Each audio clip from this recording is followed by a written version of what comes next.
Yes. तो कल हमने पढ़े थे ग्राफ्स। फर्स्ट ग्राफ था डिस्टेंस टाइम ग्राफ। इसका पर्पस क्या था? इसमें हम लोग क्या फाइंड आउट करते थे? इसमें हम लोग स्पीड फाइंड आउट करते थे। किसकी स्पीड फाइंड आउट करते थे?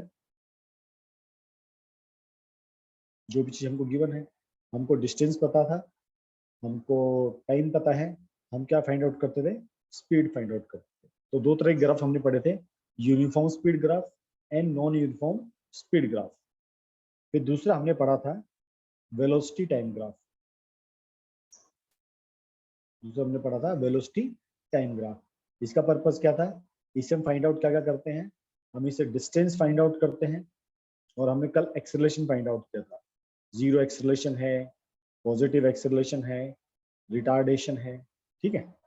और मैंने आपको कल सिखाया था इन ग्राफ्स की हेल्प से एक तो हम स्पीड फाइंड आउट करते थे कि उसकी स्पीड कितनी है, फिर हम इससे एक्सेलरेशन फाइंड आउट करते थे, वो भी हमने कल सीखा था।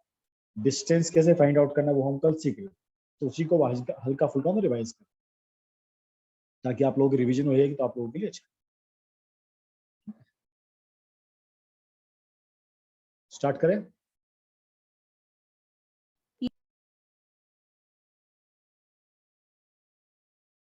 आप मेरे को माइक अनम्यूट अनम्यूट करके बताइएगा, क्योंकि मैंने फोन आप सामने रखा हुआ है, तो मैं शायद चैट बॉक्स चेक नहीं करूँ।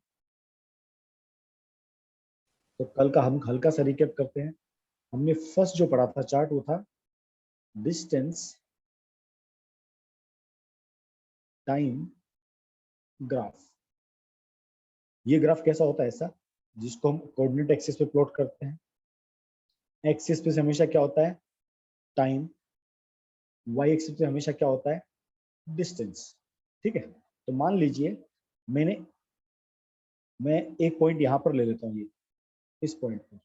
इस पॉइंट का नाम है ए, और इसके कोऑर्डिनेट कितने हैं? इसके कोऑर्डिनेट हैं 5 and 25।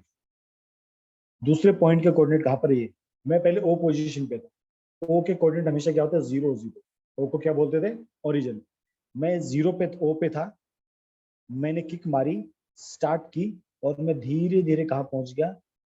इस ए पॉइंट पे पहुंच गया। अब हमको डिस्टेंस टाइम स्पीड से क्या मिलता है? हमको स्पीड फाइंड आउट करने का मौका मिलता है। स्पीड फाइंड आउट करने का मौका मिलता। तो मैंने आपसे पूछा था, पहले मैं ओ पोजीशन पे था, मैंने गाड़ी स्टार्ट की और मैं स्टार्ट करके चलता गया। तो जब मैं ए पॉइंट पे पहुंच गया, तो मैंने आपसे पूछा बताइए मेरा स्पीड कितना है? तो भाई मैंने पूछा भाई ए के कोऑर्डिनेट क्या है? तो आपने कहा 5 और 25। इसको जब हम इसके ऊपर प्लॉट करते हैं, ये जो पॉइंट आता मान लो इसको बोलते हैं सी, तो यहां से लेके यहां तक डिस्टेंस कितना हो जाएगा? 5, क्योंकि हमारा एक्स एक्सिस कितना है? 5 है। और इसको यहाँ पर ऐसे प्लॉट करेंगे वाई एक्सिस पे, तो ये कितना आ जाएगा डिस्टेंस हमारा? 25 मीटर। ये अपना आ गया सेकंड। वो यूनिट कुछ भी हो सकती है, वो मीटर में दियो मीटर में लिखो, किलोमीटर दिए किलोमीटर। ठीक है। हमको क्या फाइंड करना है? स्पीड। हमने पढ़ा था स्पीड इक्वल टू क्या होता है? Distance upon time. सिंपल सी बात है ना, डिस्टेंस अपॉन टाइम।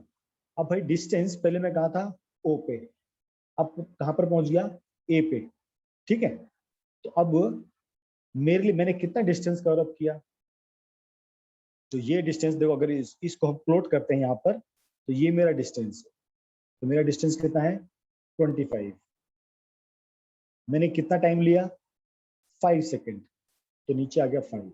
इसको कट करेंगे तो हमारा स्पीड आ जाएगा 5 मीटर पर सेकेंड। अंडरस्टूड ये बात सबको? क्लियर? Yes sir. ये हमने कल पढ़ा था। ठीक है। अब इसी में कई बार ऐसा भी आता है, इसमें कई बार ऐसा भी आ सकता है। आपको समझो यहाँ पर ऐसा ग्राफ दिया है, ये आपका टी, ये आपका डिस्टेंस।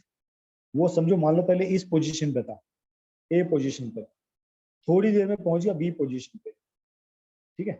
ए के कोऑर्डिनेट कितने हैं? 1 10। बी के कोऑर्डिनेट हैं 4 and 20 31 31। ये है। वो पहले ए पॉइंट पे था, उससे कोऑर्डिनेट थे 1 और 10, बी पे पहुंच गया, अब इसके कोऑर्डिनेट कितने हैं 4 और 34। इसको प्लॉट करेंगे, इसको नीचे लेके आएंगे यहाँ पर ऐसे, ये हमारा ओ, इसको आप कह सकते हो सी, इसकी वैल्यू कितनी आएगी 1 सेकेंड, इसको नीचे प्लॉट करेंगे ऐसा, ये इसकी वैल्यू कितनी आएगी 4 सेकेंड, इसको यहाँ प्लॉट करेंगे, ये कितना हो गया 10 मीटर, इसको अपने बोला सी, इसको बोल दो डी, इसको आप कह दो ई, इसको यहाँ पर ऐसे प्लॉट करेंगे, ये कितना हो गया हमारा 31। ये सबको देखा मैंने कैसे किया है, ये सबको क्लियर है? Yes sir. चलो हम ए और बी को ज्वाइन कर देते हैं। अगर मुझसे कोई पूछे भाई पहले मैं ए स्पीड से चल रहा था, पहले मैं ए स्पीड से चल रहा था, अब जब मैं बी तक पहुंच गया तो बताओ मेरी स्पीड कितनी हुई, तब मेरी स्पीड कितनी, उस केस में देखो स्पीड कैसे निकालें, एनी आइडिया स्पीड कितना होगा?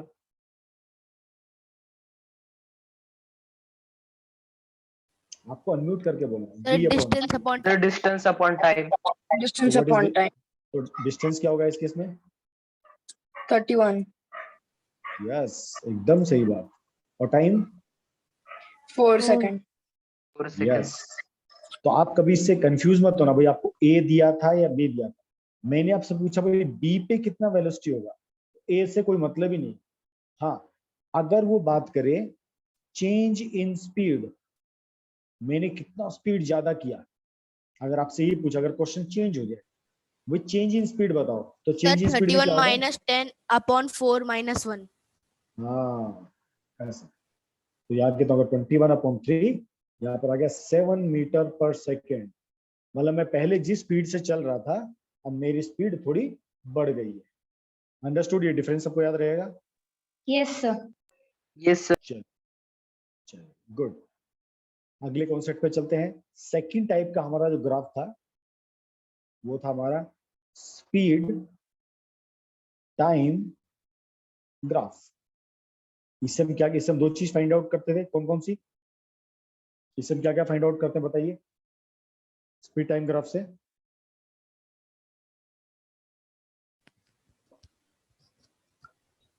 Sir distance. Distance, good. और सेकंड पॉइंट? Sir acceleration. एकदम सही बात। जब भी स्ट्रीम टाइम ग्राफ होगा हम इससे फाइंड आउट करेंगे एक्सेलरेशन एंड डिस्टेंस, इससे दोनों चीजें पता लगती। एक एक एग्जांपल ले लेंगे फटाफट।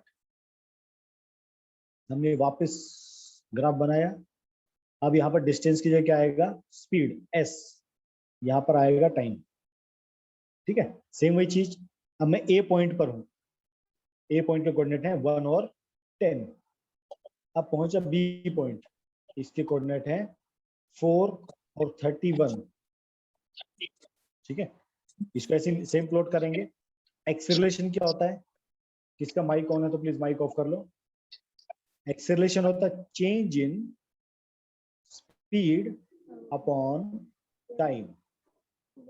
ये क्या होता है? एक्सेलरेशन होता है change in speed upon time. तो चेंज इन स्पीड मतलब final velocity minus initial velocity divide by time. किसी का माइक ऑन है प्लीज आप माइक ऑफ रखिए, मेरे को बार बार नहीं कहना पड़े क्योंकि मेरा फोन दूर है, आप लोगों को समझना पड़ेगा, आप लोगों को खुद देखना है कि भाई मेरा माइक ऑन है ऑफ है, ठीक है। यस, तुमने क्या फॉर्मूला लिखा? Final velocity upon initial velocity. तो भाई बी पॉइंट पे हम अपना क्या निकालेंगे वेलोसिटी, तो बी पॉइंट पे मेरी वेलोसिटी क्या है 31, ए पॉइंट पे वेलोसिटी कितनी थी 10, तो 31 माइनस 10, यहाँ पर मेरा टाइम कितना है 4, यहाँ पर मेरा टाइम कितना है 1, तो 4 माइनस 1 7 मीटर्स पर सेकंड। यस, 7 मीटर पर सेकंड स्क्वायर।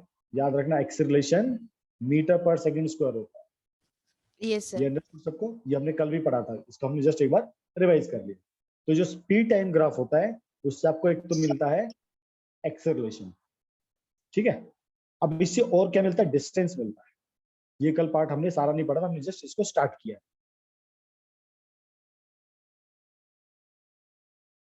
अब फाइंड आउट करेंगे distance using speed time graph. देखो फर्स्ट केस, कई सारे केस होंगे। फर्स्ट हम करते हैं जीरो एक्सेलरेशन। एक हम केस ले लेते हैं किसका, जीरो एक्सेलरेशन का। तो जीरो एक्सेलरेशन का देखो कैसे बनता है, टी ये आपका डिस्टेंस, मान लो उसका इनिशियल वेलोसिटी, सॉरी स्पीड आएगा, मान लो उसका इनिशियल वेलोसिटी इतना है, यहाँ पर ये उसका इनिशियल वेलोसिटी है 10 मीटर पर सेकंड से चल रहा है, उसने स्पीड बिल्कुल नहीं बढ़ाया और वो आगे जाता जा रहा है। ये इसका पॉइंट ए था, अब ये बी पॉइंट पे पहुंच गया। यहाँ बी पॉइंट के कोऑर्डिनेट है 5, 10। तो आपसे पूछेगा इसका एक्सेलरेशन बताओ, मतलब इसका डिस्टेंस उसने कितना कवर अप किया बताओ। वो पहले इस पोजीशन पे था, कौन सी पोजीशन पे, ए पोजीशन पे। अब कहां पर पहुंच गया, बी पोजीशन पे। तो अगर आपको निकालना है कि डिस्टेंस कितना हुआ, तो हम क्या करते हैं, इसको ऐसे ड्रॉ करते हैं। ये हमारा ओ है, ये हमारा सी है। तो हमारा ओ ए बी सी ये कैसा शेप बन गया, एक रेक्टेंगल जैसा बन गया। ये शेप कैसा बन गया है, रेक्टेंगल जैसा बन गया। रेक्टेंगल। यस, अभी देखो डिस्टेंस क्या होता है, डिस्टेंस इक्वल टू होता है आपका speed upon time, into time, oh sorry into time. है ना। तो distance equal to speed into time. अब देखो इस केस में स्पीड क्या होगी, ओ ए, सबको दिख रहा है स्पीड क्या है, ओ ए। हमको स्पीड कहां से मिलेगी, ओ ए, यस, हमारा स्पीड कितना है, ओ ए, ओ ए। और मुझे कितना टाइम लगा, ओ से लेके सी तक ओ जाने सी, लगा, ओ सी, ओ सी। सी। तो ओ ए की वैल्यू कितनी है, 10। ओ ए की वैल्यू कितनी है, 10। 10, ओ सी की वैल्यू कितनी होगी, 5, एक्स एक्सिस की वैल्यू क्या है, 5 5, इंटू 5, ये आ गया 50 मीटर। तो अगर मैं 10 मीटर पर सेकंड की स्पीड से चल रहा हूं, तो 5 मीटर में मैंने कितना डिस्टेंस कवर अप करूंगा, 50 मीटर। ये कौन सा ग्राफ है, जीरो एक्सेलरेशन। मैंने स्पीड बिल्कुल चेंज नहीं किया, मैं जस्ट उस स्पीड से अपनी चलता जा रहा हूँ, चलता जा रहा हूँ, चलता जा रहा हूँ। अंडरस्टूड ये बात सबको, यस सर। ठीक है। ये फर्स्ट एग्जांपल होगा आपका किसका, जीरो एक्सेलरेशन। अब हम पढ़ेंगे यूनिफॉर्म एक्सेलरेशन। अगर किसी को कहीं भी डाउट आता है प्लीज आप लोग पूछते रहना, ठीक है। सेकेंड हम निकालेंगे distance using speed time graph, और हमारा इसमें रहेगा यूनिफॉर्म एक्सेलरेशन। जब यूनिफॉर्म एक्सेलरेशन की बात करते हैं हमारा ग्राफ चेंज हो जाता है, सबको मालूम है। हमारा ग्राफ ऐसे हो जाता है, यस एकदम सर। स्ट्रेट। ये हमारा स्पीड है, ये हमारा टाइम है, ये ओरिजिन था, इसके कोऑर्डिनेट थे 0 0। ये यहाँ पर पहुंच गया ए पॉइंट पर, मान लो इसके कोऑर्डिनेट है 5 और 10, ठीक है।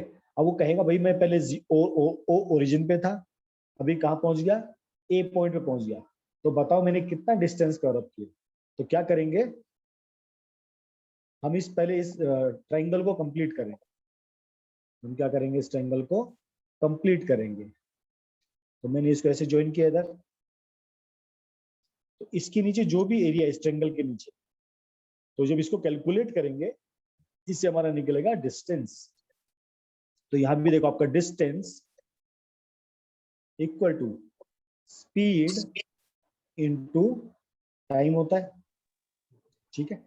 अब यहां पर इसको ऐसे प्लॉट करेंगे ऐसा, ठीक है।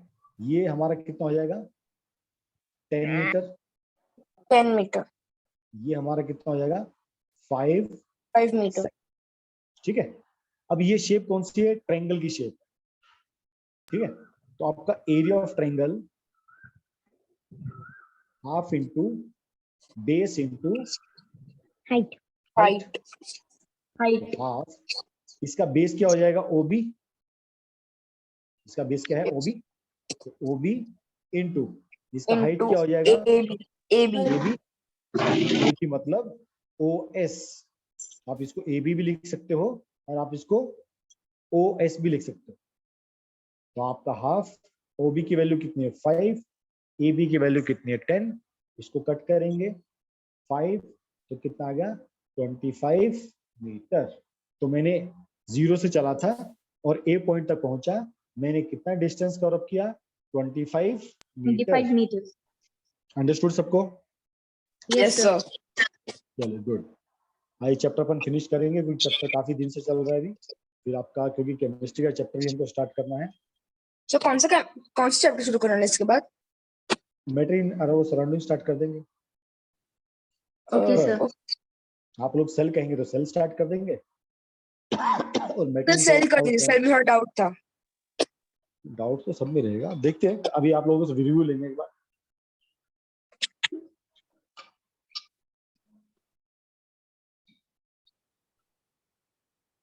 अब थर्ड है डिस्टेंस। ये किसी का माइक ऑन है, प्लीज माइक चेक करो, आप लोग प्लीज माइक देखते रहो।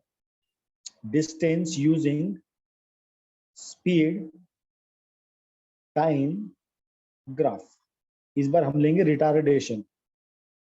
अभी हमने क्या लिया था, यूनिफॉर्म एक्सेलरेशन, अभी हम लेंगे नेगेटिव एक्सेलरेशन। हमने जीरो एक्सेलरेशन ले लिया, हमने पॉजिटिव एक्सेलरेशन ले लिया, अभी हम क्या लेंगे, नेगेटिव एक्सेलरेशन। तो देखो इसका ग्राफ ऐसा समथिंग, ये आपका टी, ये आपका एस, ये आपका ओरिजिन। अब आप मान लो आपका ऑब्जेक्ट कहां पर है, समथिंग यहां पर है, इस लोकेशन पे, यहाँ पर, ये आपका ए पॉइंट है, इसके कोऑर्डिनेट है एक्स कोऑर्डिनेट तो 0 होगा और वाई कोऑर्डिनेट आपका 20। अब धीरे धीरे ये नीचे आता गया, नीचे आता गया, यहाँ पर आके इसकी स्पीड 0 हो गई, तो इसको हमने लिखा 5 0 है ना। ये कौन सा केस है, रिटार्डेशन। मैं ए पोजीशन पे था तब मेरी स्पीड कितनी है 20 मीटर पर सेकेंड। जब मैं बी पोजीशन पे आया तो मेरी स्पीड होगी 0। किसका माइक ऑन है, कौन स्टूडेंट है?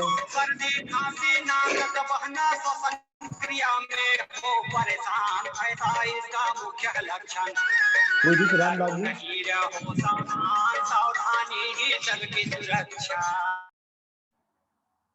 ये राम लागू कौन है भाई, आप जानते हो इस राम लागू को? आप में से कोई जानता है इस राम लागू को? No, sir. ठीक है बच्चा। Sir, remove कर दे sir. मैंने कर दिया बच्चा उसको। Yes, sir. तो जो डिस्टर्ब करेगा मैं उसको भी ऐसे रिमूव कर देता हूँ, ठीक है। अभी मैं जब गाड़ी मेरी चल रही थी तो मेरा ए पोजीशन था, उसका कोऑर्डिनेट थे 0 20। अब मैं आ गया बी पे, अब मेरे कोऑर्डिनेट कितने 5 और 0, मतलब 5 सेकंड में मेरी गाड़ी बंद हो गई। अब हमको क्या निकालना है फिर से, डिस्टेंस। आपका distance equal to area of triangle O A B, area of triangle O A B, मतलब इसका एरिया निकालेंगे इसका, तो ये हमको डिस्टेंस मिल जाएगा। भाई जब मेरी गाड़ी चल रही थी मैंने उसको ब्रेक मारा तो कितनी दूर जाके मेरी गाड़ी बंद हुई, और क्योंकि ब्रेक मारा इसलिए क्या है, रिटार्डेशन। तो distance equal to half base into height. इसका बेस कितना होगा, बेस क्या होगा, ओबी है ना। यहां से लेके यहां तक डिस्टेंस कितना होगा 5 सेकेंड। यहां से लेके ये हाइट कितना होगा 20 OA metre OA is equal to 20. OA, good. Half into 5 into 20, इसको 20. कैंसिल करेंगे 10, तो कितना आ गया 50. मीटर। यस, सबको अंडरस्टूड? Yes, sir. चले, तो आपके 4 केस हो गए। अभी 5वां केस और आपको बताते हैं। तो ऐसे इसमें बहुत सारे केस होते हैं, ठीक है। अब एक लास्ट केस है इसमें जो हम सीखेंगे अभी, 4th case. When initial velocity is not 0, ये स्पेशल केस होता है। when initial velocity is not zero।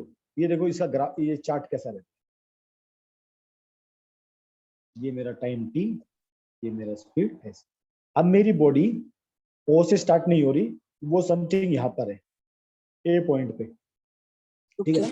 अब वो धीरे धीरे यहाँ पर बढ़ी है, उसने यूनिफॉर्म एक्सेलरेशन लिया और पहुंच गई इस B पॉइंट पे।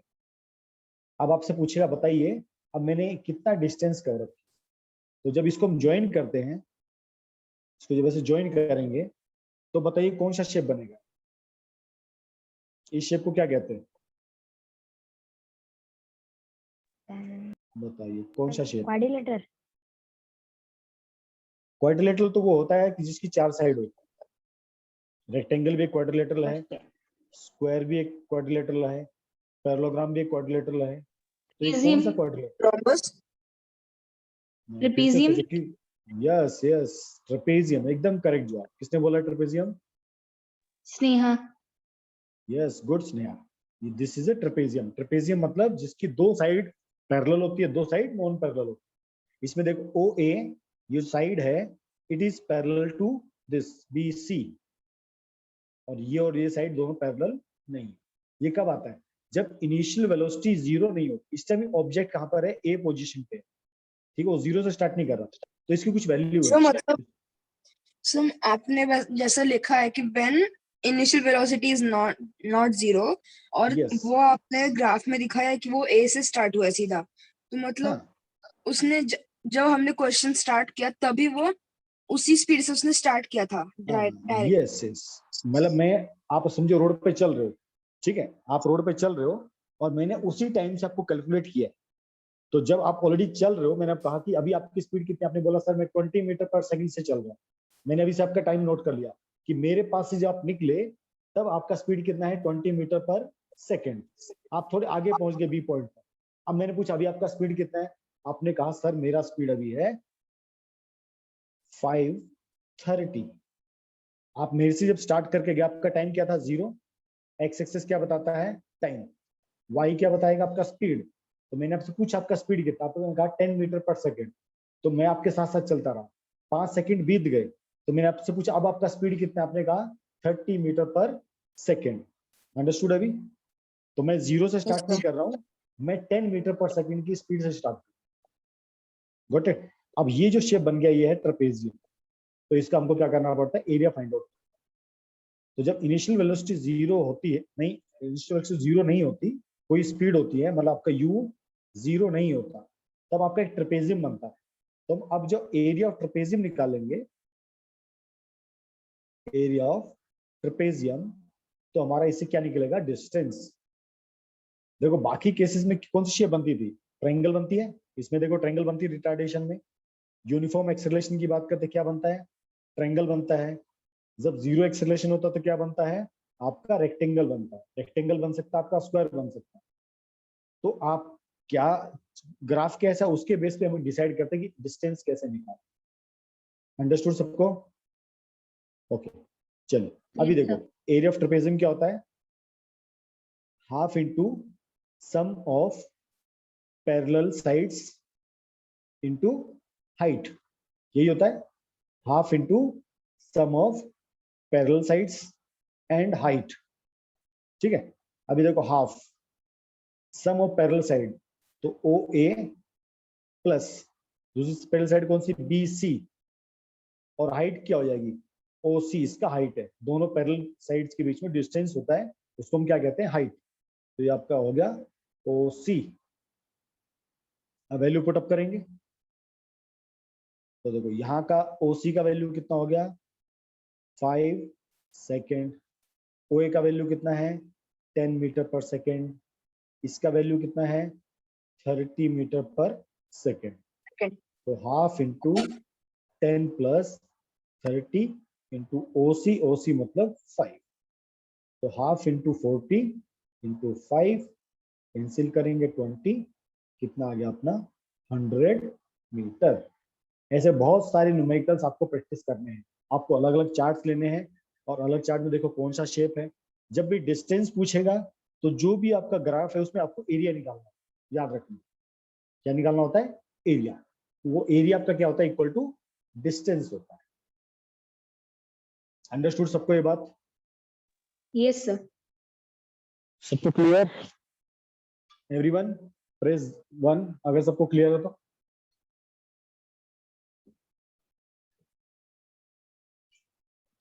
स्नेहा ने 1 प्रेस किया, बाकी लोग सब 1 प्रेस करो अगर सबको क्लियर है तो। अगस्त्य ने 1 प्रेस किया है।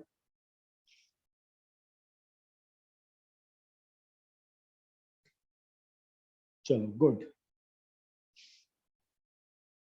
चलो गुड। अभी देखो, अभी हमने क्या 2 दिन पहले हमने क्या सीखा था?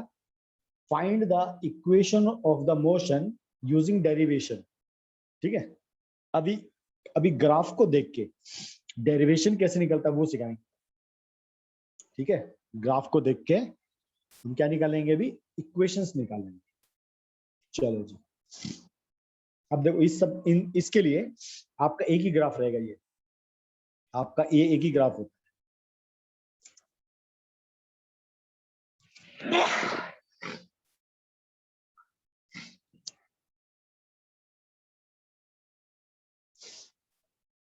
आप और इस ग्राफ की कंडीशन कैसी है?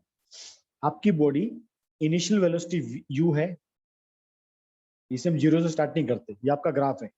कोई बॉडी है जिसका इनिशियल वेलोसिटी कितना है u, वो C पॉइंट पे था और चलते चलते कहां पहुंच गया, A पॉइंट पे।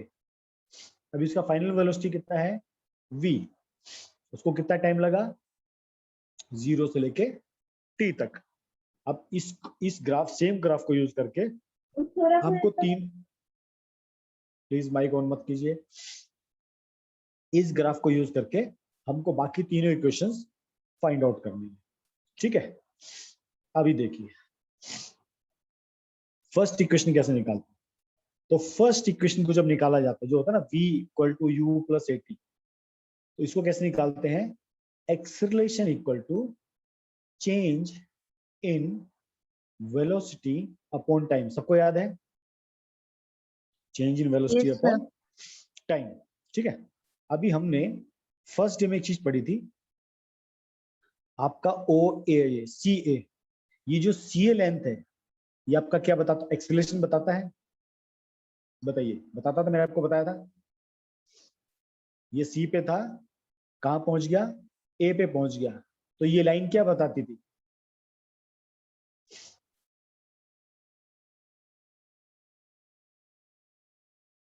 बोलो बोलो बच्चा लोग।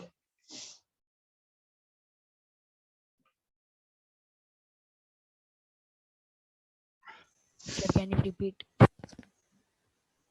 ये हमारा ग्राफ कौन सा है, S और T का, एग्री? मैं पहले C पोजीशन पे था, अभी मैं A पोजीशन पे आ गया।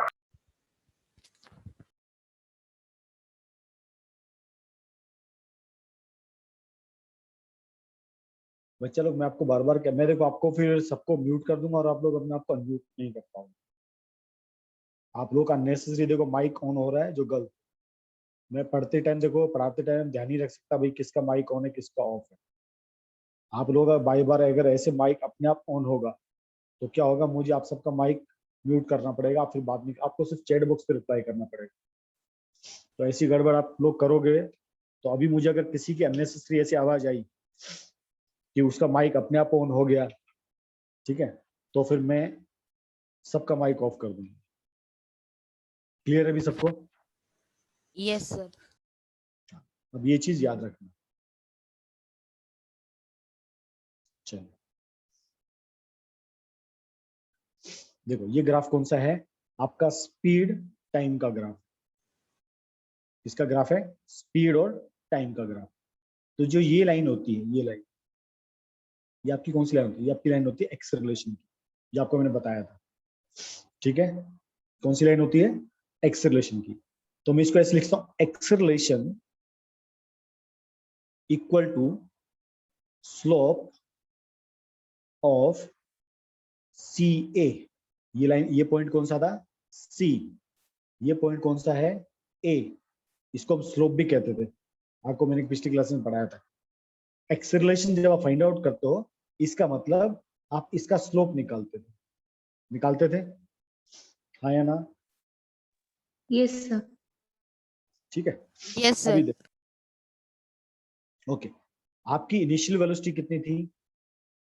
Initial velocity equal to U, मतलब इक्वल टू ओ सी। आप, ये आपका ओरिजिन है, ये आपका सी पॉइंट है, तो आपकी इनिशियल वेलोसिटी होगी, ये कितनी है? यू। फाइनल वेलोसिटी आपकी क्या होती है? वी। आपकी फाइनल वेलोसिटी क्या है? V. इस पॉइंट को मान लेते हैं सी, मतलब ए बी सी, ये उसको मान लेते हैं डी। तो हमारा फाइनल वेलोसिटी कितना हो जाएगा? A D. ये सबको क्लियर है? पहले हम वी स्पीड से चल रहे थे, अब किस स्पीड से चल रहे हैं? अब वी स्पीड से चल रहे हैं, वी। ठीक है, यहाँ तक क्लियर सबको? Yes. अभी देखो, मैं एडी को, एडी जो है उसको ऐसे लिख सकता हूँ, A B plus B D. क्या लिख सकता हूँ? ध्यान से देखो, ये लाइन है ए डी, इसको मैंने लिखा A B plus B D, लिख सकता हूं?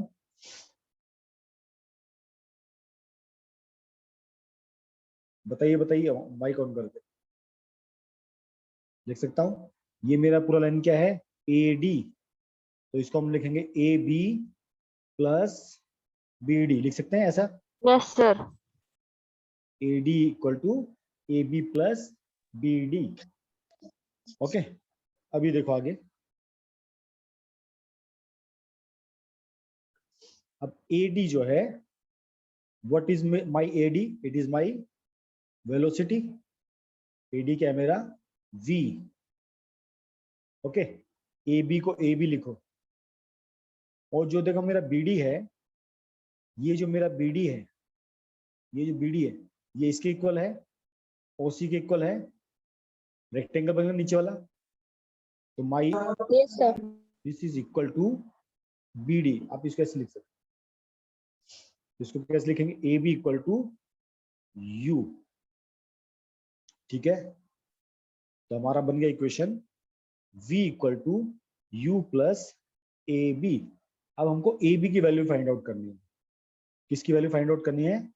ए बी की वैल्यू फाइंड आउट करनी है। इसको थोड़ा मैं इरेज करता हूं ताकि आपको फिर से समझा सके।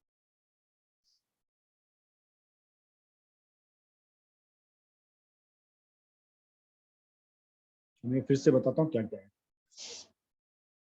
ये हमारा इनिशियल वेलोसिटी u। अभी हमको ये ए बी की वैल्यू निकालनी, इस ए बी की। और अभी हमने क्या पढ़ा था? एक्सेलरेशन इक्वल टू क्या होता है? Slope of C A. Acceleration equal to slope of C A. ये स्लोप कौन सा है? ए सी। इसका मतलब हो गया हमारा acceleration equal to slope of A C, मतलब होता है slope of A C equal to A B upon B C. ये लिख सकते हैं, दिस अपॉन दिस। कितने लोग कहते हैं यस सर? ये हमने Yes, पिछली sir. क्लास में सीखा था। सबको क्लियर है Yes, sir. ना? तो स्लोप ऑफ एसी मतलब Sir, we acceleration. can use Pythagoras theorem. नहीं, यहाँ पर पाइथागोरस यूज नहीं करना। आपको मैंने Sir, कल परसों एक चीज सिखाई थी ग्राफिकल में, इसलिए जो हम पीछे पढ़ते हैं उसको देखो, ध्यान रखो। हम देखो, जो हमारा ये ग्राफ होता था फर्स्ट वाला, स्पीड टाइम ग्राफ, हम स्पीड कैसे निकालते थे? Speed equal to distance upon time निकाला था Time. हमने कल। तो हमारा स्पीड इक्वल टू क्या था? ये M N upon O N. ये हमारा एम एन होता था, ये हमारा ओ एन होता था। और ये लाइन हमको क्या बताती थी? स्पीड बताती थी, ये वाली लाइन। याद आया सबको? तो आपको जब भी ये line Yes, find sir. Out करनी होती है, आप जब भी ये लाइन फाइंड आउट करते हो, मतलब this upon this, M N upon O N. Same चीज यहां पर है। आपका एक्सेलरेशन जो आप निकालने वाले हो, acceleration equal to this upon this. Change in speed upon time वही होता है ना, change in speed upon time. तो आपका acceleration A equal to A B upon BC, BC मतलब टाइम आपका, तो आपका टाइम कितना है OD, तो आपका अब इसको यहां लेके जाओ, तो आपका AB इक्वल टू क्या हो गया, A into OD, AB equal to A into T, ये आपका टाइम कितना है, T टाइम है। तो आपको यहां से AB का वैल्यू क्या मिल गया, 80। ये सबको दिखा हमने AB कैसे निकाला, ये सबको क्लियर हुआ, 80 कैसे, AB कैसे आया।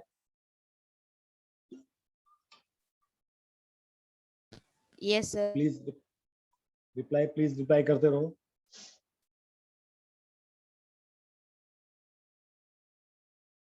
सब लोग रिप्लाई करो चैट बॉक्स में 1 से। ओके गुड, ठीक है। हमको बस ये स्लोप निकालना आना चाहिए। अगर आप ये स्लोप निकालना सीख गए, ये स्लोप हमें अब एक सिंपल तरीका बताता हूँ। इसको ट्रिग्नोमेट्री की तरह, इसको पाइथागोरस मत देखना। ये समझो आपका C, ये आपका B और आपका A। तो जब भी आपको ये स्लोप निकालना होगा, ये स्लोप आपको जब भी ये स्लोप निकालना होगा AC, तो याद रखना ये हमेशा AB अपॉन BC होगा। ये स्लोप है, ये केवल AC नहीं है, ये स्लोप ऑफ AC बोलते हैं इसको। क्या बोलते हैं, स्लोप ऑफ AC। जब भी हमको ये स्लोप ऑफ AC निकालना है, इसका मतलब AB अपॉन BC। आप देखो AB का वैल्यू यहाँ पुट करेंगे, यहाँ पर ये हमारा AB है, इसका वैल्यू यहाँ से कहाँ जाएगा, इसमें आएगा ये। तो हमारा इक्वेशन क्या बन गया, V equal to U plus AT बन गया हमारा फर्स्ट इक्वेशन। Yes, sir. ये हमको निकालना था first equation of the motion. चलिए सबको क्लियर है। अब हम सेकंड इक्वेशन निकालेंगे। तो ये डेरिवेशन आपको कभी कभी एग्जाम में आता है, आपको पहले बताता हूं, ये पूछे जाते हैं, इसलिए इनको आप पक्का कर लेना। अच्छा, हमारी सेकंड इक्वेशन क्या होती है मोशन की,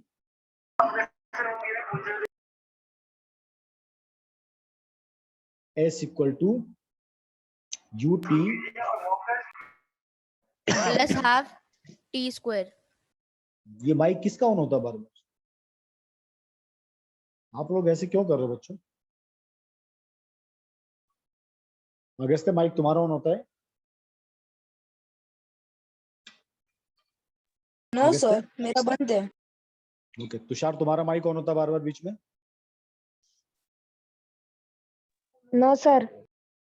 तो फिर किसका ऑन होता है भाई, जिसका, ये तुषार, ये माइक तुम्हारा ऑन होता है बार बार बीच में, ये पीछे तुम्हारे पीछे क्या चल रहा है। तुषार तुम्हारे रूम में कौन कौन है, सर कोई नहीं, मैं अकेला ही हूँ। तो फिर आवाज किसकी आती बीच में, ऐसा लगता है वो क्रिकेट मैच की कमेंट्री चल रही पीछे। सर अभी नहीं चालू होता, 7 बजे होता है। वाह जी वाह, बड़ा समझदार है तू। ठीक, चलो second equation, UT plus half AT square, ये सेकंड इक्वेशन होती है, ठीक है। इसको निकालने के लिए क्या करते हैं, हम एरिया फाइंड आउट करते हैं, एरिया ऑफ ट्रेपेजियम। हम क्या निकालेंगे, एरिया ऑफ ट्रेपेजियम। अब यहाँ पर ट्रेपेजियम कैसा है देखो, OCA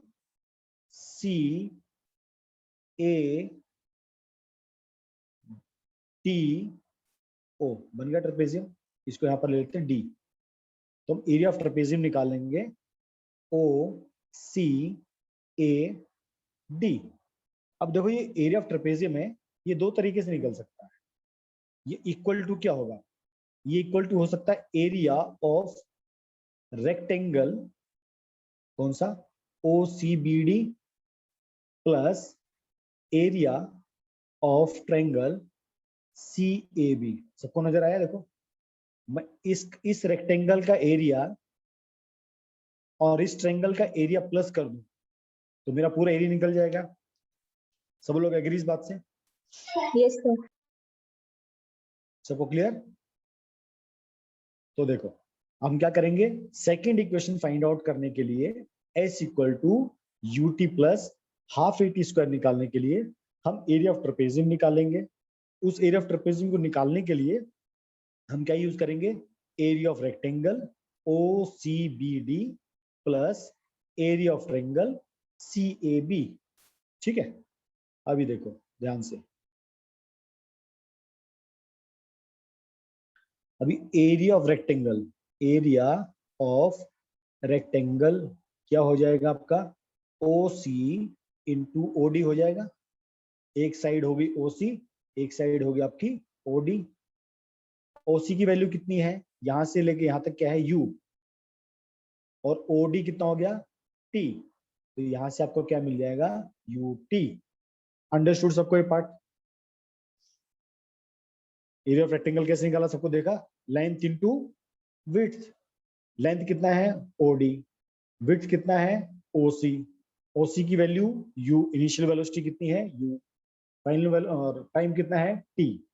तो हमारा एरिया ऑफ रेक्टेंगल आ गया UT, फर्स्ट पार्ट ओवर। अब दूसरा निकालेंगे एरिया ऑफ ट्रायंगल, कौन सा triangle ABC, half into base कितना है BC, हाइट कितना है AB, वैल्यू पुट करेंगे, हाफ इंटू BC किसके इक्वल है, ये BC इक्वल है आपके OD के, तो यहाँ पर हम लिखेंगे OD। अभी वापस क्या निकालना है AB, ये AB, तो अभी हमने इसको कैसे निकाला था, स्लोप ऑफ AC। अभी ट्रायंगल बन गया, देखो जब भी ट्रायंगल की बात होगी तो अब ये स्लोप निकालेंगे, तो slope of AC equal to AB upon BC। अभी हमने पिछली इक्वेशन में किया था, तो स्लोप AC क्या होता है, एक्सेलरेशन, क्या होता है acceleration, equal to AB upon BC किसके इक्वल होता है, टाइम के इक्वल होता है। तो यहाँ पर आ गया T, तो आपका AB का वैल्यू कितना आ गया 80, ये हमने पहले भी निकाला था, इसको यहाँ पर पुट करेंगे AB की जगह। अभी देखो इक्वेशन कैसा बन गया, इक्वल टू हाफ OD की वैल्यू T आ गई, AB की वैल्यू 80 आ गई, तो क्या बन गया आपका हाफ 80 स्क्वायर, इक्वेशन नंबर 2। अब क्या करना है अपने को, दोनों को प्लस करना है, area of rectangle plus area of triangle. तो इक्वेशन 1 एंड इक्वेशन 2 को ऐड करेंगे, तो area of rectangle plus area of triangle ABC, मतलब UT प्लस हाफ 80 स्क्वायर, ये किसके इक्वल होगा आपका S, मतलब डिस्टेंस। अंडरस्टूड सबको? इसमें कोई भी स्टेप है तो आप लोग पूछ सकते हो, एकदम इजी है। आपको सिर्फ एरिया ऑफ ट्रायंगल निकालना है, नीचे वाले पार्ट में रेक्टेंगल का एरिया कैलकुलेट करो, ऊपर वाले पार्ट में ट्रायंगल का एरिया कैलकुलेट करो। बस स्लोप याद रखना, स्लोप कैसे निकालो। जब भी इन जितने भी क्वेश्चंस आएंगे याद रखना, जितने भी आपके क्वेश्चंस आएंगे उसमें जब भी आपको ये AB निकालने पर एक इंपॉर्टेंट चीज में याद रखना, जब भी आपको AB निकालने को बोलेंगे, AB आपको कई जगह AB पूछेंगे, AB कैसे निकालना है, इसकी हेल्प से निकालना है, स्लोप की हेल्प से। ये क्या हो जाएगा, slope of AC equal to AB upon BC। आप इसको डायरेक्ट अगर ऐसे लिखोगे AC equal to AB upon BC, ये गलत है, याद रखना। यहाँ पर पक्का लिखना स्लोप ऑफ AC, क्योंकि स्लोप ऑफ AC क्या होता है, this is equal to acceleration, याद रखना। अंडरस्टूड सबको याद रहेगा? Yes sir. चलिए अभी थर्ड इक्वेशन कौन सी होती है, याद है किसी को? Sir V square is equal to U square plus 2AS। बिल्कुल एकदम सही बात। चलो अब इसी सेम ग्राफ देखो, हमारा ग्राफ सेम रहेगा, इसी से हमको तीनों इक्वेशन निकालना। अब यहाँ पर हम थर्ड इक्वेशन हमारा होता है V square equal to U square plus 2AS। अब हम यहाँ पर इसका जब डिस्टेंस निकालेंगे तो डिस्टेंस इक्वल टू, अब यहाँ पर हम सच्ची में एरिया ऑफ ट्रेपेजियम निकालें। पहले तो हमने क्या किया, रेक्टेंगल और ट्रायंगल से निकाला, अब यहाँ पर हम सच्ची में ट्रेपेजियम OCAD इसका एरिया निकालेंगे। कौन सा, ये पूरा इस बार इस बार हम इस पूरे ट्रेपेजियम का एरिया निकालना है। ठीक है जी, तो ये हमारा कितना हो गया u, ये हमारा कितना हो गया v, ठीक है, ये हमारा कितना हो गया t। तो देखो अभी, तो distance s equal to area of trapezium OCAD, तो क्या होता है half into sum of parallel side u plus v into t, ये होता है, ठीक है ना, half into sum of parallel side into height. ठीक है, अभी देखो इस इक्वेशन में टाइम कहीं पर है क्या, इस इक्वेशन में टाइम है नहीं, तो हम क्या करेंगे, इस t को रिप्लेस करेंगे, किससे रिप्लेस करेंगे, अभी हमने सीखा था हमारा t इक्वल टू क्या होता था, acceleration equal to v minus U upon t, तो हमारा t इक्वल टू क्या होता था v minus U upon a, ये t का वैल्यू हम लोग यहाँ पर पुट करेंगे इस जगह, तो आपका s इक्वल टू क्या बन गया half into v plus you v minus U upon a। ये सबको क्लियर, ये वाला part yes sir. All clear, please press 1 in chat box, सबको क्लियर है तो स्नेहा ने किया, सब लोग फटाफट बंद कर दिया, अगर मैं देख रहा हूँ कौन कौन बंद कर रहा है, फटाफट एकदम। चलो गुड, अब देखो कैसा बन गया, हाँ s equal to 1 upon 2a, और यहाँ पे कैसे बन गया v plus you and v minus you. ठीक है, अब ये कहाँ चला गया, इधर चला गया, तो क्या बन गया 2as इक्वल टू, अभी देखो यहाँ पर क्या दिया है a plus B a minus B, what is a plus B into a minus B, क्या होता है, किसके इक्वल होता है a square minus b a square, square minus b square. Yes, ये आइडेंटिटी आपको याद होनी चाहिए, a square minus b square, तो यहाँ पर अब क्या बन जाएगा v square minus u square, इसको यहाँ ले जाते हैं u स्क्वायर को, तो क्या बन गया v square equal to u square plus 2as। क्या ये बात सबको क्लियर है, क्या ये पार्ट सबको क्लियर है?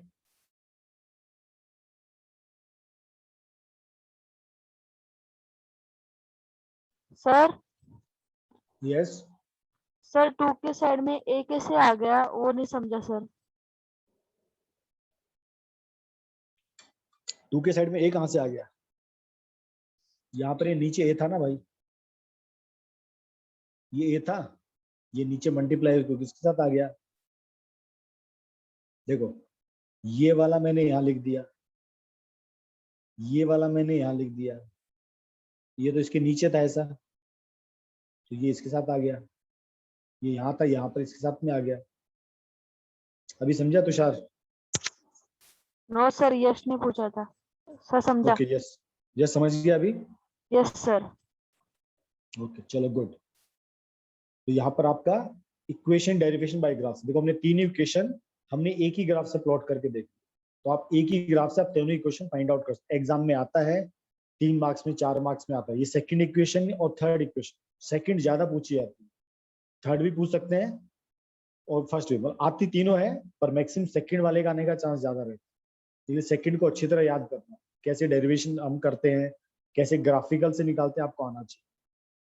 ठीक है, अब चलिए last topic of the day, और इस चैप्टर का सबसे लास्ट टॉपिक है यूनिफॉर्म सर्कुलर मोशन। आप लोग आज का होमवर्क, आज और कल का 2 दिन का आपको होमवर्क कंटिन्यू लगातार बताता हूँ, आपका 2 दिन का होमवर्क बता, एनसीईआरटी बुक में जितने क्वेश्चंस एक्टिविटी के बाद, चैप्टर के बाद, चैप्टर के बीच में जितने भी क्वेश्चन आपके एनसीईआरटी के हैं, आपको मुझे कल सबमिट करना। ठीक है, सबको क्लियर क्या कहा मैंने? एनसीईआरटी बुक में जितने भी क्वेश्चंस हैं आपको सब सबमिट करने का, आपके एनसीईआरटी के सारे क्लियर होने चाहिए पहले। Sir, question and answers or the questions which are in the middle of the chapter. Middle of the chapter also, जहां पर भी आपका कोई भी क्वेश्चन है, एक्टिविटी के बाद कोई क्वेश्चन है, कुछ आपको कंसेप्ट समझा उसके बाद जो क्वेश्चन है, एक्टिविटी छोड़ के आपको बाकी सारे कर। क्लियर सबको? Okay sir. Understood? Yes, sir. Press 1 अगर सबको क्लियर है तो। चलो गुड। अब हम पढ़ते हैं यूनिफॉर्म सर्कुलर मोशन। हमने यूनिफॉर्म स्पीड पढ़ा, हमने नॉन यूनिफॉर्म स्पीड पढ़ा, हमने यूनिफॉर्म एक्सेलरेशन पढ़ा, नॉन यूनिफॉर्म एक्सेलरेशन पढ़ा, जीरो एक्सेलरेशन पढ़ा, पॉजिटिव एक्सेलरेशन पढ़ा। अब देखो क्या होता है, हमने एक चीज देखी थी, स्पीड और वेलोसिटी में क्या डिफरेंस होता था। स्पीड अगर हम स्ट्रेट चलते रहे, एकदम स्ट्रेट जाते रहे, तो स्पीड और वेलोसिटी सेम होती है। लेकिन अगर हम अपना डायरेक्शन चेंज कर ले, वही स्पीड किस में चेंज हो जाती है, वेलोसिटी में चेंज हो जाती है। ये हमने सबने पढ़ा था। स्पीड एक स्केलर क्वांटिटी है और वेलोसिटी आपकी वेक्टर क्वांटिटी है। ठीक है, याद आया सबको? स्पीड एक, S for speed, S for scalar quantity, V for velocity and V for vector quantity. तो हमने स्पीड और वेलोसिटी में क्या डिफरेंस देखा था, जब आपका डायरेक्शन चेंज होता है तो आपकी स्पीड को हम क्या बोलते हैं, वेलोसिटी। तो एक तरह से सर्कुलर मोशन कैसा है, सर्कुलर मोशन क्या होता है, आपका हर पॉइंट पे आपका डायरेक्शन चेंज होता है। जैसे सिंपल सा एग्जांपल, अगर हम इस रेक्टेंगल में देखते हैं, ये रेक्टेंगल है, मैं समझो इस पी पोजीशन पर हूं और मेरे को कहां पर, इस पी पे वापस आना, एक रेक्टेंगुलर पार्क। तो देखो मैं पी से चलना स्टार्ट किया, क्यू तक जाऊंगा, फिर मैं क्या करूंगा, लेफ्ट टर्न मारूंगा और मैंने अपना डायरेक्शन चेंज कर दिया। अभी मैं यहाँ से चल के कहाँ जाऊंगा, आर पे, मैं फिर लेफ्ट मारूंगा, फिर मैं जाऊंगा एस पे, फिर मैं एस से फिर लेफ्ट मारूंगा, कहाँ पर आऊंगा, पी पे। तो मैं जहां से चला था उसी लोकेशन पे वापस आ गया। तो पी तक आने के लिए मैंने तकरीबन कितनी बार डायरेक्शन चेंज किया, 4 बार, 1 2 3 4। ठीक है, अंडरस्टूड? तो रेक्टेंगल, अगर कोई ऑब्जेक्ट रेक्टेंगल है, तो अगर मुझे उसी पॉइंट पर वापस पहुंचना है तो मुझे कितनी बार डायरेक्शन चेंज करना पड़ेगा, 4 टाइम्स। अगर वो हेक्सागोनल है तो, हेक्सा मतलब जिसकी 6 साइड्स होती है। अब मैं वापस पी से स्टार्ट करूंगा, तो देखो 1 turn, 2 turn, 3 turn, 4 turn, 5 turn और 6 टर्न। तो मुझे अगर उसी पी पोजीशन पर वापस लौट के आना है तो मुझे कितने टर्न मारने पड़ेंगे, 6 टर्न। इसके बाद आपका ऑक्टागन है, इसमें कितने टर्न मारने पड़े मुझे, 8 टर्न्स मारने। तो मैं क्या अब सीधे नहीं चल रहा हूँ, सीधे चलता फिर टर्न मार, फिर सीधे चलता फिर टर्न मार। ठीक है, अब ये अगर एक सर्किल की बात करता हूँ, सर्किल के हर पॉइंट पे, जैसे यहाँ पर तो क्या ऑक्टागन में तो अपन ने कितने टर्न लिए, 8 टर्न्स लिए, पर सर्किल में हर पॉइंट पे हमको टर्न मारने, एवरी पॉइंट, मतलब आपके इसमें कितने इनफाइनाइट टर्न्स, इसको काउंट नहीं कर सकते, क्योंकि हर पॉइंट आपका टर्न है, क्योंकि हर पॉइंट पे आप क्या करो, टर्न करो। तो सर्कुलर मोशन किसको कहते हैं, when a body moves in a circle, जब एक बॉडी सर्किल में मूव करती है, it is called as circular motion. और इसको सिंपल भाषा में, a body moving in circular path changes is direction of motion, है ना, डायरेक्शन मतलब स्पीड। तो अपना ये डायरेक्शन मोशन कंटिन्यूसली चेंज करती है, कहां पर, एट एवरी पॉइंट। ये सबसे इंपॉर्टेंट पार्ट।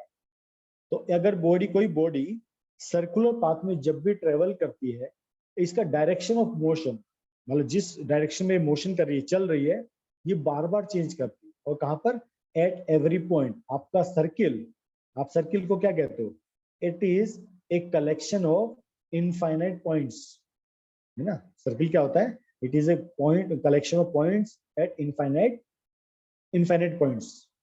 ठीक है, तो आप जब किसी सर्किल में चलते हो तब क्या क्या होता है, आपका डायरेक्शन ऑफ मोशन, इसमें ये शब्द लिखना बहुत जरूरी है। When a body is moving, कहां पर मूविंग कर रही है, सर्कुलर पाथ पे, क्या हो रहा है, डायरेक्शन चेंज हो रहा है, किसका, मोशन का। कब चेंज हो रहा है, एवरी पॉइंट। अगर आप ऐसे डेफिनेशन लिखोगे 1 नंबर पक्का मिलेगा डेफिनेशन। बॉडी मूव कर रही है, कहां पर मूव कर रही है, सर्कुलर पाथ पे, तो सर्कुलर पाथ लिखना जरूरी है। क्या कर रही है, मोशन कर रही है। कैसा मोशन कर रही है, डायरेक्शन ऑफ मोशन, अपना बार बार चलने का डायरेक्शन चेंज कर रही है। कहां पर चेंज कर रही है, हर पॉइंट पे चेंज कर। ये डेफिनेशन हुआ क्लियर सबको, ये डेफिनेशन हुआ क्लियर सबको।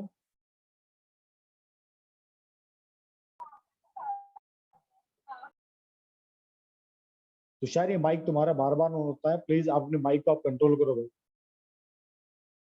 आपकी वजह से पूरा देखो क्लास डिस्टर्ब होता है। ये पॉइंट सबको क्लियर? प्लीज प्रेस 1 अगर ये पॉइंट सबको क्लियर है तो। A body moving in circular path changes its direction of motion continuously at every point. Her point पे अपना डायरेक्शन चेंज करती है। रेक्टेंगल में 4 पॉइंट पे चेंज होता है, ऑक्टागन पे 8 पॉइंट पे चेंज होता है, सर्कुलर पे हर पॉइंट पे चेंज होता है। इसको और अच्छी तरह डिफाइन कैसे करते हैं?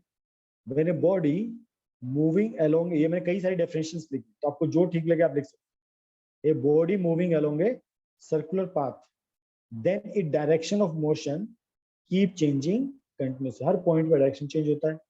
अब देखो इससे क्या होता है, जब डायरेक्शन चेंज होता है तो इसका मतलब आपकी वेलोसिटी चेंज होती है ना। किसी भी गाड़ी की स्पीड जब चेंज होती है, स्पीड कब चेंज होती है? स्पीड कब चेंज होती है? जब आपका या तो बार बार हम एक्सीलरेटर ऊपर नीचे करते हैं या आप डायरेक्शन चेंज करते हैं। देखो आप जब भी टर्न मारने की कोशिश करते हो तब स्पीड कम ज्यादा करते हो। आपने जैसे समझो आप घर से निकले, आपको लेफ्ट जाना है, आप उसी स्पीड में कभी भी टर्न नहीं मारते। अगर आप उसी स्पीड में टर्न करोगे तो गाड़ी स्किड हो जाएगी। हमको क्या करना पड़ता है? हमको स्पीड कम करनी पड़ती है। फिर जब हमारा टर्न खत्म होता है हमारी स्पीड बढ़ती है। इससे क्या आपकी वेलोसिटी देखो चेंज हुई। आप 40 किलोमीटर पर आवर से चल रहे थे, सामने टर्न आया, आपकी स्पीड अपने आप कम हो जाती है 15-20। फिर जब आपका टर्न खत्म होता है आपकी स्पीड फिर बढ़ जाती है 40। इसका मतलब क्या हुआ? जब भी आप डायरेक्शन चेंज करोगे, जब भी आप डायरेक्शन चेंज करोगे आपका क्या चेंज होगा? आपका वेलोसिटी चेंज होता है। हमेशा याद रखो। तो यहाँ लिखा है देखो, since the velocity changes due to, ये क्यों चेंज होती है? Due to continuous change in direction. हम जब बार बार डायरेक्शन चेंज करते हैं हमारा वेलोसिटी बार बार चेंज होता है। ठीक है, अब जब जब हमारा वेलोसिटी बार बार चेंज, क्या बोलते हैं? एक्सेलरेशन बोलते हैं इसको, है ना। Change in velocity divide by time, change in velocity divide by time equal to acceleration. सबने अभी पढ़ा था, acceleration equal to change in velocity upon time. तो जैसे आप हर टर्न से, हर पॉइंट पे आप टर्न ले रहे हो, मतलब every time you are changing your velocity. इसका मतलब क्या हुआ? The motion along the circular path is said to be accelerated. इसका मतलब हर पॉइंट पे आपका बार बार वेलोसिटी चेंज हो रहा है। इसका मतलब motion along a circular path is accelerated. ये पॉइंट सबको क्लियर है? Yes sir. Everyone clear? अब देखो तुमको अब ये लगेगा भाई अगर ये गाड़ी ऐसे कंटिन्यूस चलती रही क्या होगा? एक टाइम आएगा गाड़ी स्पीड निकाल के निकल जाएगी। सबने मौत के कुएं वाला खेल देखा है? जो मौत के कुएं वाला खेल होता है उसमें जो बाइक वाला होता है वो उस राउंड में क्यों घूम पाता है? क्योंकि every time he is changing his motion. फिर माइक ऑन हुआ किसी का? तुषार माइक तुम्हारा ऑन है ना?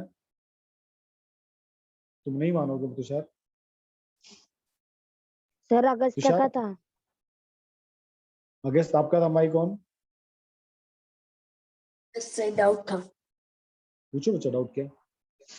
सर। अब ऑक्टागन एक बार वापस एक्सप्लेन कर सकते हैं क्या? ऑक्टागन ऑक्टागन बच्चा ऐसा कुछ नहीं है एक्सप्लेन के लिए। देखो ना, मैं अगर इस पी पोजीशन पे हूँ, यहाँ से अगर वापस में पी पे आऊँ तो मैंने कितने चेंजेस लिए? एक। ऑक्टागन वाली जिसकी 8 साइड हो, और 8 साइड होंगी तो क्या होगा? मुझे 8 बार टर्न मारना पड़ेगा। ठीक है, यस। इंपॉर्टेंट पार्ट देखो, मेरी इंपॉर्टेंट। तो देखो जब हम बार बार किसी चीज को घुमाते हैं उसका क्या हो रहा है? बार बार डायरेक्शन चेंज हो रहा है, एक्सेलरेट हो रहा है। तो ऐसा क्यों नहीं होता? निकल के निकल जाएगा। ऐसा इसलिए नहीं होता। ठीक है, अगर कोई चीज आपको कंटिन्यूस घुमाओगे उसके अंदर एक्सेलरेशन होता है। क्यों? एक्सेलरेशन मतलब change in velocity upon time. इसका मतलब ये होना चाहिए वो घूमता रहेगा और एकदम निकल जाएगा आगे। बट ऐसा नहीं होता है। ऐसा क्यों नहीं होता है वो देखेंगे अभी। तो when a body moves in a circular path with uniform speed, this motion is known as uniform circular motion। हमको लगेगा, हमको क्या लगता है? देखो कॉन्ट्राडिक्टरी क्या चीज, इसमें कॉन्ट्राडिक्शन है। क्या कॉन्ट्राडिक्शन है? Acceleration equal to change in velocity upon time. हम ये बार बार पढ़ते हैं। एक्सीलरेशन क्या होता है? Change in velocity upon time. भाई बार बार डायरेक्शन चेंज हो रहा है, बार बार वेलोसिटी चेंज हो रही है, आपका एक्सीलरेशन बढ़ता जाएगा, आपका एक्सीलरेशन बढ़ता जाएगा। इसका मतलब v equal to a plus A T होता है, v equal to U plus A T. आपका ये बढ़ता जाएगा, वेलोसिटी आपकी बढ़ती जाएगी, तो धीरे धीरे करके बहुत तेज बहुत तेज बहुत तेज घूमता जाएगा घूमता जाएगा घूमता जाएगा। तो एक जगह तो हमारे हाथ से छूट के निकल जाएगा, पर वो छूटता क्यों नहीं है? वो छूटता क्यों नहीं है? उसका एक रीजन होता है। जो सेंटर पॉइंट होता है, जैसे ये आपका सेंटर पॉइंट, जो आपका सेंटर पॉइंट होता है, और आप ऐसे घूमते हो घूमते हो घूमते हो, ऐसे आप कंटिन्यूसली घूमे घूमे जा रहे हो, आप ऐसे बाहर शूटअप क्यों नहीं कर जाते? जो सेंटर होता है, सेंटर से एक फोर्स अंदर की तरफ लगता है, एक सेंट्रीफ्यूगल फोर्स। हाँ, एक फोर्स अंदर की तरफ लगता है, वो ऑब्जेक्ट को बाहर नहीं जाने देता, वो ऑब्जेक्ट को बाहर जाने नहीं देता। अब देखो यहाँ पर क्या लिखा है? Circular motion is accelerated. But accelerated तो हो रहा है, वो कहने को तो एक्सेलरेशन में है, बट उसका स्पीड नहीं बढ़ता, स्पीड सेम रहता है हमेशा। याद रखना, जब आप गोल गोल घुमाते हो ना बच्चा, वहाँ एक्सेलरेशन तो हो रहा है लेकिन स्पीड नहीं बढ़ रही। देखो कितना कॉन्ट्राडिक्शन है। अभी हमने क्या पढ़ा था भाई? जब बार बार स्पीड चेंज होगी आपका एक्सेलरेशन होगा, या तो पॉजिटिव एक्सेलरेशन होता है या नेगेटिव एक्सेलरेशन होता है। पर यहाँ पर क्या लिखा है? सर्कुलर मोशन एक स्पेशल केस होता है जहां पर आपका स्पीड सेम रहता है बट आपका कंटिन्यूट एक्सेलरेशन रहता है। इसका मतलब इसको सर्कुलर पाथ पे रखने के लिए एक फोर्स की जरूरत होती है। ये फोर्स को कहते हैं सेंट्रीपिटल फोर्स। इसको क्या कहते हैं? Centripetal force. जब आप 11th 12th में जाओगे आप इसको बहुत डिटेल में पढ़ोगे। तो the force which is needed to make an object travel in circular path. तो अगर आपको किसी भी ऑब्जेक्ट को, जैसे आपका ये, जैसे अपनी अर्थ है, ये अर्थ देखिए, इसके बाहर जो मून घूमता है, ये हमारा मून है, ये मून देखो कंटिन्यूस घूमता रहता है, कंटिन्यूस घूमता रहता है। ये कभी भी ऐसा नहीं होता कि आज यहाँ पर घूम रहा है, ये आज यहाँ पर घूम लगा, ऐसा कभी होता है क्या? नहीं होता। वो जिस ऑर्बिट पे फिक्स्ड है, वो इससे ना तो आगे जाता है ना पीछे जाता है। अब देखो कितने सालों से, Sir, because of centrifugal and centripetal force. हाँ यस मैं आपको भी बता रहा हूँ। तो क्या होता है कि आप इतने सालों से मून है, सन है, अर्थ है, सब राउंड लगा रहे हैं, ये कंटिन्यूस सर्कुलर पाथ पे घूम रहे हैं। जब घूम रहे हैं तो आपकी स्पीड चेंज हो रही है, स्पीड चेंज तो आपका एक्सेलरेशन बढ़ना चाहिए। तो यहाँ पर एक्सेलरेशन तो बढ़ता है, एक्सेलरेशन तो बढ़ता है, बट आपकी स्पीड सेम रहती है। तो क्या करते हैं, ये जो सेंट्रल बॉडी होती है, ये जो सेंटर होता है ना, एक फोर्स इसको अपनी तरफ खींच के रखता है। ये फोर्स क्या करता है? इसको खींच के रखता है और इसको ऐसे बाहर नहीं जाने देता। ये बाहर जाना चाहता है, हर बार क्या होता है, ये बाहर जाना। अब वो मौत के कुएं में देखो, वो जब बंदा नीचे से घूमना स्टार्ट करता है, देखो धीरे धीरे घूम घूम के उनके ऊपर आता है। वो नीचे से देखो स्टार्ट करता है, वो घूमना स्टार्ट करता है, वो अपनी गाड़ी की स्पीड बढ़ाता है और घूम घूम के एकदम ऊपर तक आता है। फिर क्या करता है? अपनी स्पीड कम कर देता है, वो धीरे धीरे नीचे चले आता है। लेकिन अभी आपने कभी मून को, अर्थ को अपनी स्पीड कम करते नहीं देखे। तो ये जो सेंट्रीपिटल फोर्स होता है, ये क्या करता है? इसको अपनी तरफ खींच के रखता है। और ये जो इसका ग्रेविटेशन फोर्स होता है, अर्थ की जो ग्रेविटी होती है, ये मून को अपनी तरफ अट्रैक्ट करके रखती है। इसलिए मून ना तो बाहर की तरफ भागता है ना अंदर की तरफ आता है, अपनी इसी पोजीशन पर सालों सालों से घूमता रहता है। अंडरस्टूड सबको ये बात? Yes sir. ये सबको अच्छी तरह लिखना आना चाहिए, ठीक है? Due to centripetal force a object will remain in the circular path. जैसी आपने आप देखो, आप कभी गांव में जाते हो, आप खेत की रखवाली करते हो, आप देखो वो एक वो होता है ना, एक पत्थर लेते हो चिड़िया उड़ाने के लिए, उसको आप रस्सी से ऐसे ऐसे बांधते हो, करते हो ना ऐसा ऐसा। जिस समय आप रस्सी छोड़ देते हो, वो देखो पत्थर दूर कहीं चले जाते हैं। जब तक आप उस पत्थर को प्रॉपरली घुमाते हो, पत्थर उसके अंदर रहता है, और जैसे आप झटका देते हो, वो क्या होता है? पत्थर दूर चिड़िया को जाके उसको उड़ा के आता है। तो जैसे आपने सेंट्रीपिटल फोर्स कम कर दिया, आपने वो उसको खींचना कम कर दिया, आप उसको ऐसे घुमाओगे ना और इसको खींचोगे नहीं अपनी तरफ, वो तब तक क्या होगा? नीचे लटक जाएगा। तो जो सेंट्रीपिटल फोर्स होता है, वो हेल्प करता है किसी भी बॉडी को सर्कुलर पाथ पे ट्रेवल करने के लिए, ठीक है? इसका एक एग्जांपल है, आपके आर्टिफिशियल और एंड नेचुरल सैटेलाइट्स, आपके मून है, अर्थ है, ठीक है, ये कंटिन्यूस घूम रहे हैं। हम जो स्पेस शिफ्ट छोड़ते हैं, सैटेलाइट छोड़ते हैं, वो अर्थ का कंटिन्यूस चक्कर लगाती रहती है। कैसे लगाती हैं? Due to this uniform circular motion, ठीक है। अब कभी आप देखो एथलीट, साइकिलिस्ट जब सर्कुलर पाथ पे चलते हैं, एकदम ऐसे कंट्रोल सर्किल पे घूमते हैं, आपका मौत के कुएं वाला जो साइकिलिस्ट होता है या मोटरसाइकिलिस्ट होता है, वो भी यूनिफॉर्म सर्कुलर मोशन के लॉ को फॉलो करता है, ठीक है। अब नेक्स्ट पॉइंट आता है, स्पीड कैसे कैलकुलेट करनी है। स्पीड कैलकुलेट करनी बहुत ईजी है। हमको मालूम है हमारी स्पीड क्या होती है। स्पीड इक्वल टू होता है डिस्टेंस अपॉन टाइम, ये सबने पढ़ा है ना। अभी जब मैं सर्कुलर बॉडी की बात करता हूं, जब मैं सर्कुलर बॉडी की बात करता हूं, अभी देखो मैं इस पोजीशन पे था, ए पोजीशन पे, मैं यहां से चलता गया ऐसा ऐसा, चलता गया चलता गया चलता गया चलता गया चलता गया, वापस यहाँ पर पहुंचा, तो मैंने कितना डिस्टेंस कवर अप किया? What will my distance?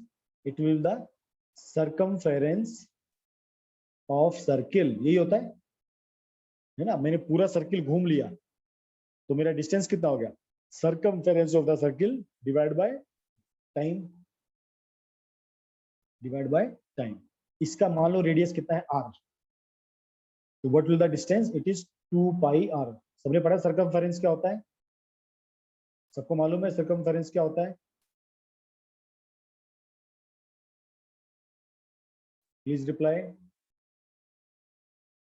सबको पता सर्कमफेरेंस ना? हाँ, यस। जब जो सर्कुलर पाथ होता है, जैसे ये रेक्टेंगल होता है, रेक्टेंगल की जब हम, ये ए है, ये ए है, ये बी है, ये बी है, रेक्टेंगल में हम क्या निकालते हैं? पेरीमीटर निकालते हैं, ठीक है। जब यहां से हम इसको ज्वाइन करते हैं, ए प्लस बी प्लस ए प्लस ए, तो क्या बन जाता है? 2a प्लस 2b, आपका फॉर्मूला जाता है 2a प्लस b। तो पेरीमीटर क्या होता है? केवल बाउंड्री को मेजर करना, केवल बाउंड्री को मेजर करना। यहाँ पर भी हम क्या कर रहे हैं? जो सर्कुलर पाथ है उसकी बॉडी, उसके डिस्टेंस को मेजर कर रहे हैं, तो उसको कैसे मेजर करते हैं? 2 पाई r। पाई आपका कांस्टेंट होता है, जिसकी वैल्यू 22.7 होती है या 3.14 भी ली जाती है। आर क्या होता है? रेडियस। भाई आपका कितना रेडियस गिवन? 2 मीटर दिया है, 3 मीटर दिया, 4 मीटर दिया है। नीचे टाइम, भाई आपको कितना टाइम लगा पूरा सर्किल घूमने में, आपको कितना टाइम लगा? अंडरस्टूड? कोई डाउट, कोई शक? हाँ सर। सबको क्लियर? चलो एक क्वेश्चन करो फटाफट इसी के ऊपर, सर्कुलर मोशन के ऊपर।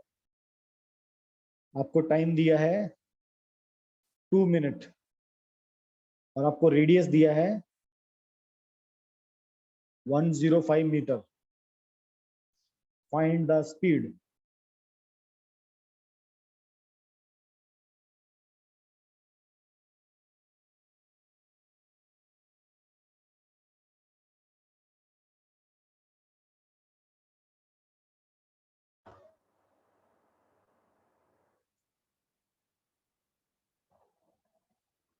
करो बच्चे, क्वेश्चन करो सब लोग। टी आपको दिया 2 मिनट्स, रेडियस आपको दिया 105 मीटर।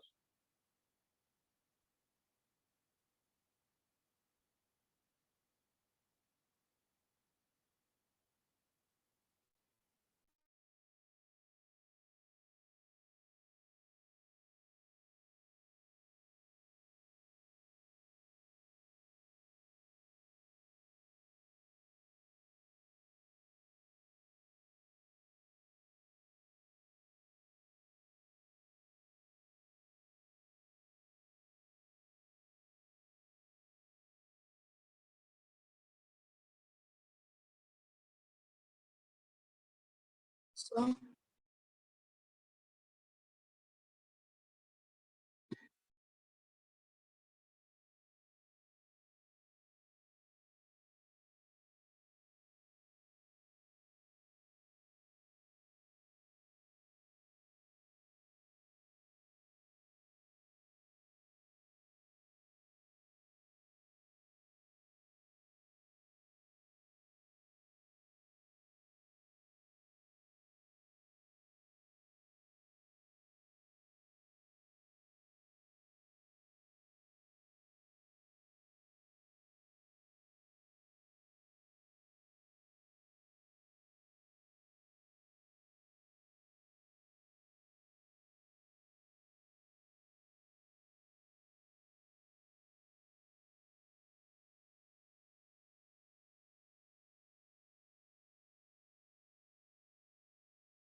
यस, आ गया सबका आंसर? सबका आंसर आ गया? कितना आंसर आया? 160। 1 सेकेंड, इसका आंसर है, स्पीड आपको निकालनी है, आपका आंसर है 5.5 मीटर्स पर सेकेंड। अरे ऐसे अजीब अजीब आंसर क्यों है? देखो टाइम, फर्स्ट टाइम आपको कितना दिया है? 2 मिनट्स। इसको चेंज करें किसमें? सेकंड में। तो 2 into 60 तो 120 सेकेंड। अब देखो 2 पाई आर, तो 2 into पाई कितना होता है? 22/7। आर कितना दिया है? 105। इसको सॉल्व करेंगे, 7 1 जा 7, कितना होगा? 3, मतलब 1 और 3 35, तो कितना हो गया? 2 into 22 into 15, ये किसके इक्वल आ गया? 2 पाई आर। अब s equal to 2 pi upon R, तो 2 into 22 into 15 अपॉन टाइम कितना दिया है? 2 into 60। देखो 2 से 2 कैंसिल, 15 1 जा 15, 15 4 जा 60, इसको कैंसिल करेंगे। 11 अपॉन 2, इसको कैंसिल करेंगे, तो कितना होगा? 5.5। कितना सिंपल है सिंपल? सबको क्लियर? सबको क्लियर? Sir good. तो आज का क्लास हम यहीं पर एंड करेंगे, ठीक है? आपको एनसीईआरटी के, वापस आपको बोलता हूँ, एनसीईआरटी के जितने क्वेश्चंस हैं, चैप्टर के बीच में क्वेश्चन है, चैप्टर के एंड में क्वेश्चंस हैं, सारे क्वेश्चंस आपको करने हैं। कल हम उन सारे क्वेश्चंस को डिस्कस करेंगे, क्योंकि आप लोगों का एनसीईआरटी के आपको सारे क्वेश्चन आने चाहिए। तो हमारा कल ये मोशन चैप्टर खत्म हो जाएगा, ठीक है? मैं चाहता हूँ आपका एनसीईआरटी का हर क्वेश्चन आपको आना चाहिए। तो जब थ्योरी क्वेश्चन हो, चाहे वो भी क्वेश्चन हो, कोई भी क्वेश्चन हो, क्योंकि आप लोगों की अभी छुट्टी हो चुकी है स्कूल में, ठीक है? अंडरस्टूड? सबको होमवर्क क्या है?